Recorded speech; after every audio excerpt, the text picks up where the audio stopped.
Today at the House of Hacks, we're going to be installing this light bracket.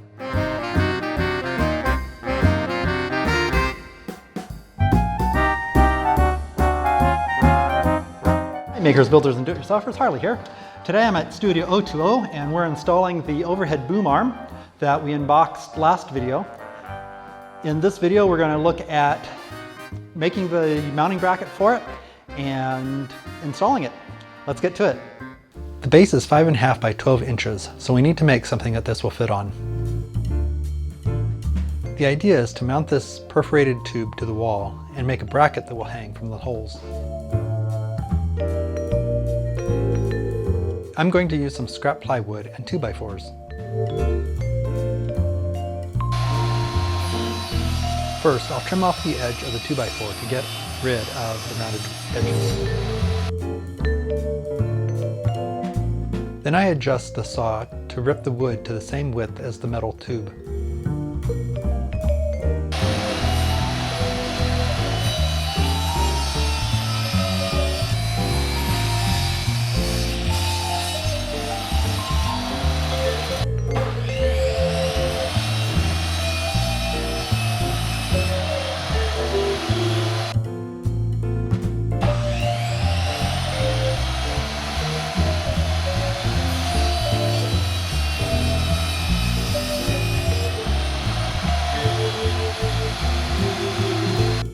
Next, I cut two pieces 5.5 inches long.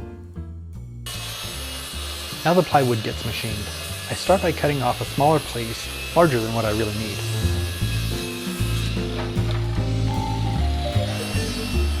Then I true up an edge.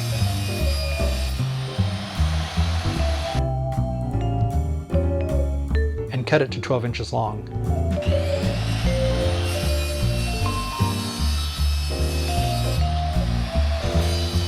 Finally, it gets ripped to 5.5 inches wide.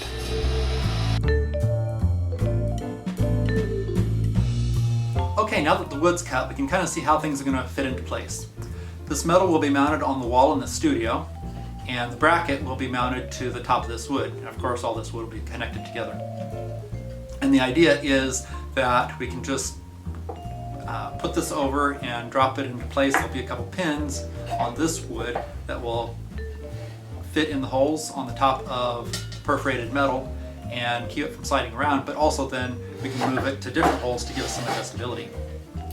The challenge is to make those pins the right size. I'm going to use an old bolt out of the scrap bin.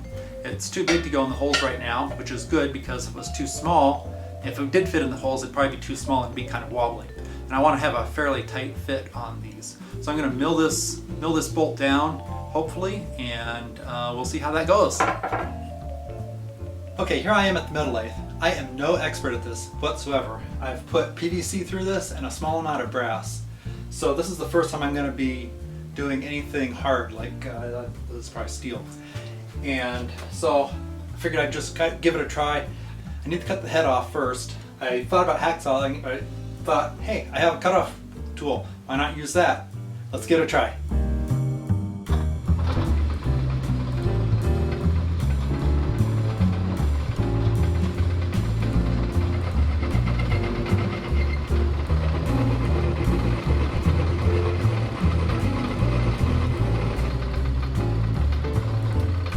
Okay, that was an epic fail.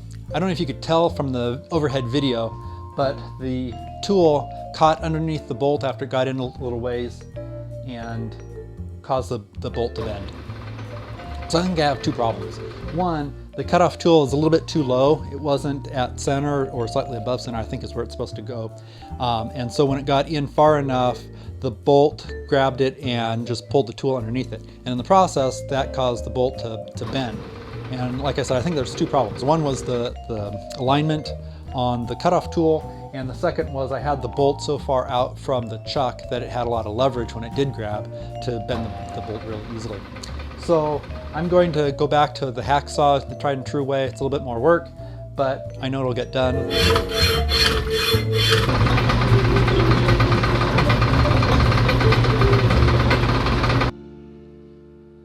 Okay, got those pins made. It was a little bit more work than I expected. I had more problems than I thought I would. I tried using the cutoff tool again, and had the same problems I had the first time. So I just need a lot more practice on getting things set up right, doing the right feed rate, that kind of thing. But in the end, I just used the hacksaw again and got the pins made that I needed to get made. I have had this lathe now for a couple years, and I just need to get down here, do more projects on it, have more fun.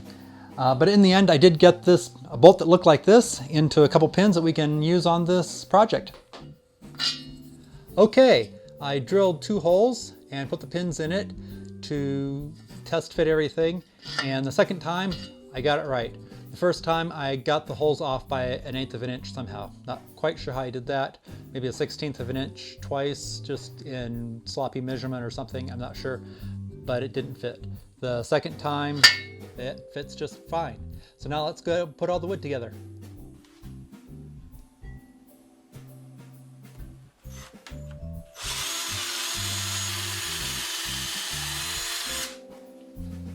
Okay, I drilled some pilot holes so the screws hopefully won't split out the wood, and I realized that the screws that are used to mount this can be also the screws that are used to hold the wood together. So it should be a fairly easy operation if I can get everything to line up just right. So here it goes.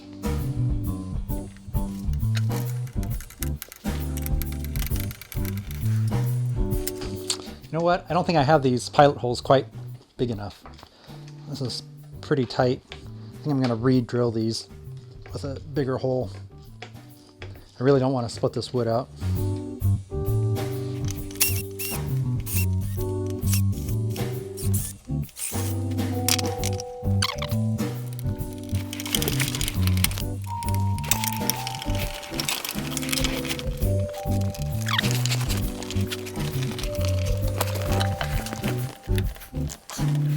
Okay, I'm gonna have to get some new screws.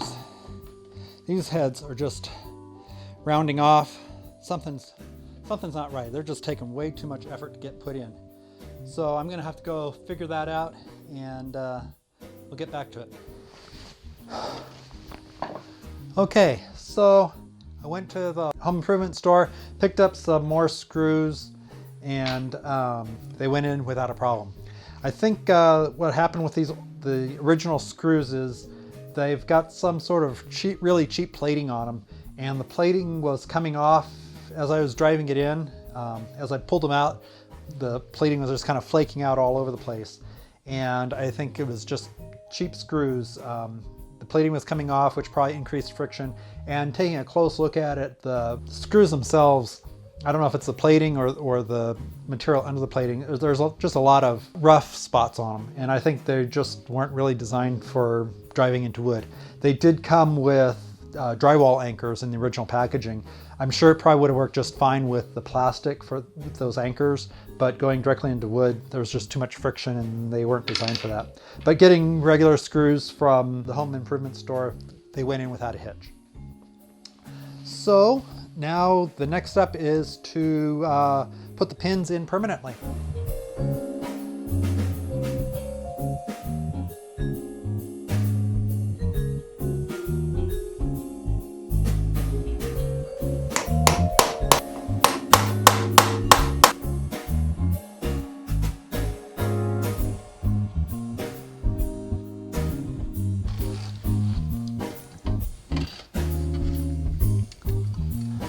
Okay, the pins are going to go on like that, and we can see how it'll kind of sit against the wall being back here.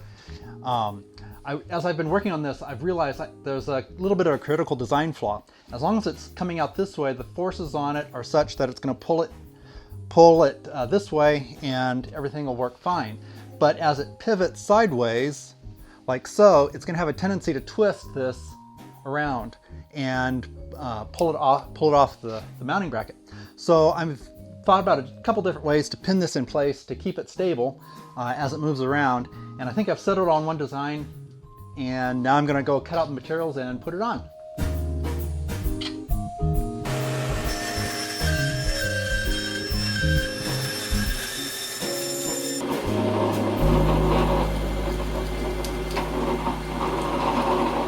I'm going to use a screw like this as a pivot point. Okay, this piece that we've cut out, now we want to just kind of tighten down in here Make it tight enough where it has just a little bit of friction, but not so much that you can't easily turn it. Okay, you should be able to see kind of how this is coming together now. This cam action bar just has a pivot point right there that when this gets pushed down should be locking the bar in place.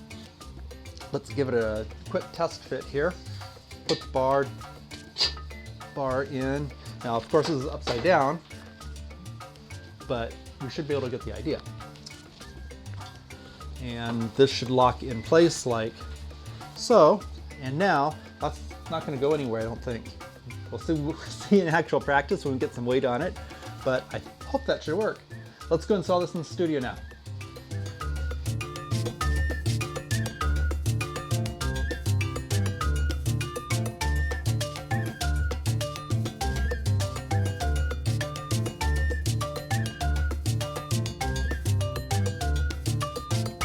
Now we're ready for the first test fitting. So far, so good. Let's put a light on it. We first put a white lightning with stripped softbox on it. Total weight was around 10 pounds. The bracket held okay as it's rated for 12 pounds, but it did have a bit of a bend in it. So we replaced the white lightning with an alien bee at about 5 pounds. We hooked up power and did some test shots.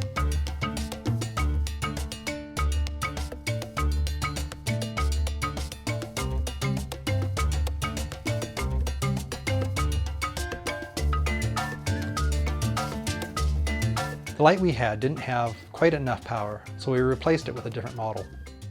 Some more test shots looked better.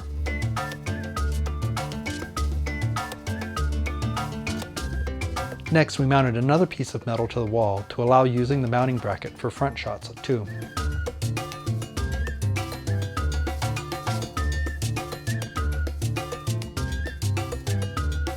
And one of the members showed up to see what was going on.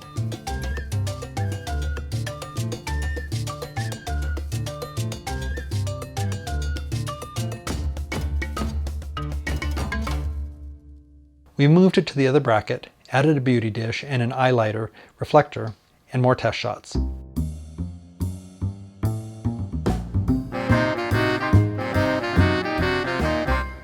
now that it's up, we're going to leave it for the members to use.